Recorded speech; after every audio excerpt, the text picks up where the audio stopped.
So how are you guys doing today in this beautiful weather? Oh, it's typical UK weather. We're in the Prism yard with all the other Prismers, and we've got permission to protest in the Prism yard for the next hour or two. And we've asked our masters if we're warning our masters that we're going to another world as possible, but they're like, yeah, you're in the Prism yard, dude. I never knew that you had to, I mean, they're starting to implement it in the States where you need permission, but I never knew that was the basic framework that was working on here. That's really just, not freedom of press if you have to, and freedom of speech if you have to ask permission to have speech at all. The UK doesn't have a constitution. Remember, they have a monarchy, a kingdom. It's a kingdom. And I think it's like if more than two people are gathering. I don't know for sure the law here, but I know, it started around that Hawes guy, that guy who was protesting in Parliament Square. But and also there's a misconception about the UK that Speaker's Corner, that there's free speech there. There actually isn't. You can be arrested there if you say the wrong thing. I know. Yeah, even in the free speech zone in Bilderberg, there's like, if you say anything wrong, we can't arrest you. If you use violent language or even curse, which is pretty insane, pretty busy. Well, what's your take on the protest here? What do you think about it? What kind of conversations have you been having, and how do you assess it? It's another one of the classic European sort of protests. So you have a lot of environmentalists, no fracking, down with capitalism, communist flags, a lot of Chinese communist flags flying around, socialism. And of course that turns off a lot of people who will be watching the mainstream media presentation of this. But also I wonder if they realize that what we have now is not capitalism by any stretch of the imagination. It's very close to what the Soviet Union had in terms of the Soviet Union claimed they were communist, but they weren't. They were gangster capitalist. Where state-backed industries controlled certain things. Very, very well put. I very much agree with the same thing. We got Max here helping me out here with the Union jacket on there. Yeah. Don't worry, I'll be fine over here. What's your assessment of everything happening here? Well, the social contract is breaking down. What is the social contract? Different people have different interpretations. One interpretation would be that you've got the private space, which are private corporations and private estates, versus the public space, the public good, the public thoroughfare, the public right to express themselves. And it's always been a tension between these two, going back hundreds of years, going back to the Enlightenment. How do you juggle the interests of the monarchy with the interests of a free people? And we've had periods where there's been a good balance, but we're in a period right now where that balance is breaking down completely. In the private space, the corporate space, the military industrial space is completely encroaching the public space, the common domain. So everything is being really whittled down into this, what Stacy calls the Prism yard. So we're really living in an open air prison. And you see examples of that in some countries where it is quite literally, without any shadow of a doubt, an open air prism. You see this in Palestine, for example. But now you see other areas like here in Northern Ireland, the gathering is really an open air prism to a large degree. So the social contract is completely breaking down, and that's what people need to take a look at. Of course, John Locke famously said, when the social contract breaks, the people must revolt. Now, is this the revolt he had in mind? We'll see. I think there's going to be some kind of revolt taking some kind of shape, and we'll see where that goes. But we're at the point where the social contract now is gone. So it's open season because these two sides are completely out of balance. I remember overhearing a comment. You were talking about the winning side, that there is some kind of sides. Can you explain what you meant by that?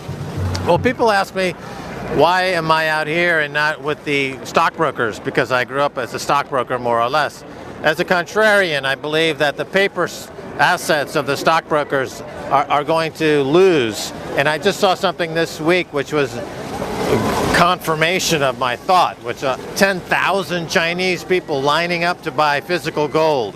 That tells me that the physical assets, gold, silver, and Bitcoin, are going to win against the paper assets. So I want to be on the winning side. I mean, I'm not necessarily purely doing this for reasons of humanitarian purposes. I like to be on the winning side, and I think the physical asset side this is closer to that side than what they're doing in a G8 conference. The G8 conference is about increasing the bonds, selling more bonds, more privatization, more private equity. That's all paper, Ponzi scheme, pyramid scheming, which is really breaking down now. And so I think this will end up being the winning side in that context. Now, gold and Bitcoin have both taken a slump recently.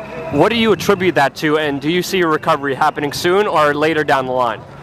In the case of gold, a lot of the price is determined by futures markets. In the paper market, for example, there's an exchange-traded fund which has the symbol of GLD on the New York Stock Exchange. A lot of money is selling out of the paper gold and buying physical gold, so it's a transition into the physical gold.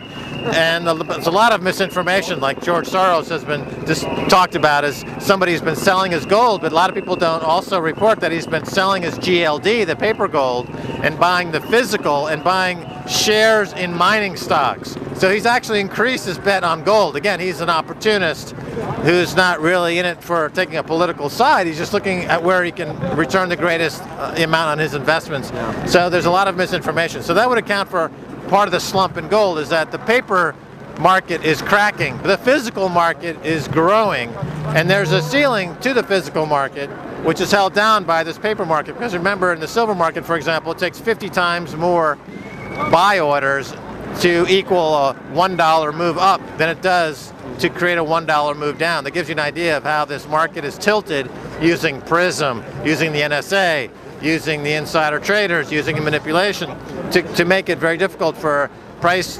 upticks to occur. But that is cracking, and then you'll see this gap to much higher prices. And then a lot of people will be kicking themselves because they're not there, they're not positioned well for it. Yeah, they didn't buy it when it was lower. I was really fascinated, hearing about Soros buying so much gold, and I was wondering, what's happening, what's going on. But he is an opportunist. He does want to benefit as much as he can economically. Do you think people because in the early 1900s there was a lot of gold confiscation that took place by the U.S. government. Do you think that's a possibility? A lot of people who are selling gold are saying no, that's not a possibility. But can that happen? Yes, I think it can happen. It can happen in a couple of ways. Either there's physical confiscation, or there is taxing. There could be a tax rate applied to gold or silver of 90% or higher, which would be the equivalent of a confiscation of gold and silver. That's where Bitcoin comes in very handily, because you can park gold holdings, so to speak, in the Bitcoin position. You can move that to another country, another territory. You can translate that back into gold. And so Bitcoin is really fleshing out the ability for gold and silver owners to move money, to get around the state's propensity to attack real value and real money whenever their paper pyramid schemes come under attack. So it's a real threat for sure. But so there's ways to deal with it, though. Yeah. No one wants their paper fiat money, but you could have. Here in Northern Ireland is a great example, because as you pointed out yourself, I was with Luke, and he said, I've been robbed. I went to the cash machine and they gave me bogus paper nonsense money. But I said, no, Luke, this is the way the paper money looks in North Ireland. The fact is that same thing in Scotland. They have a different version of the same paper money. If you go back to London and try to spend Scottish money or Northern Ireland paper money, they don't have to take it. It tells you how spurious the value is of paper money. It's just, it's a symbolic representation of an exchange medium, but it has no intrinsic value whatsoever. And you had a good lesson in that, Luke, yourself, is that it's an illusion. It's a mass delusion to say that a Northern Ireland pound has intrinsic value. It's only valuable if somebody takes it.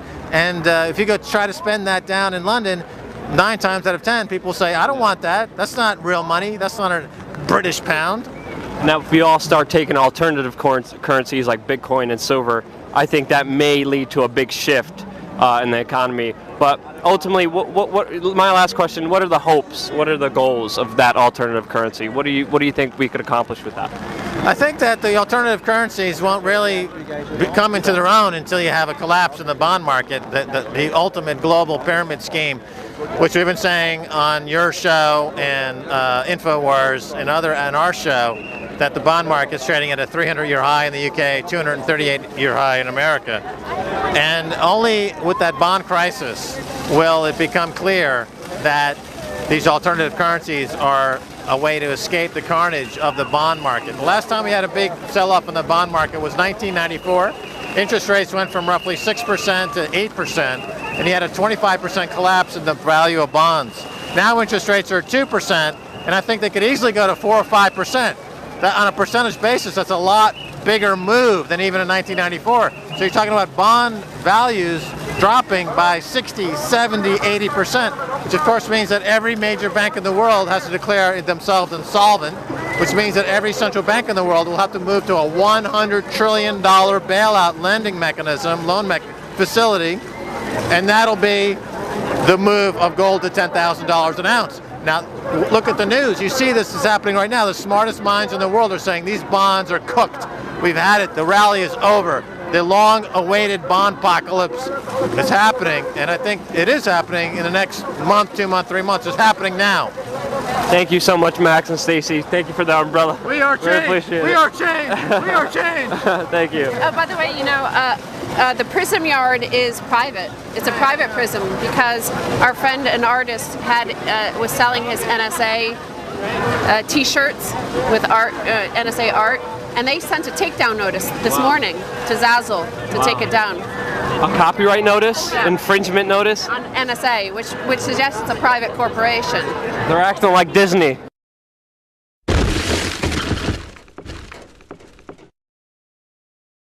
Why don't Americans deserve the right to privacy?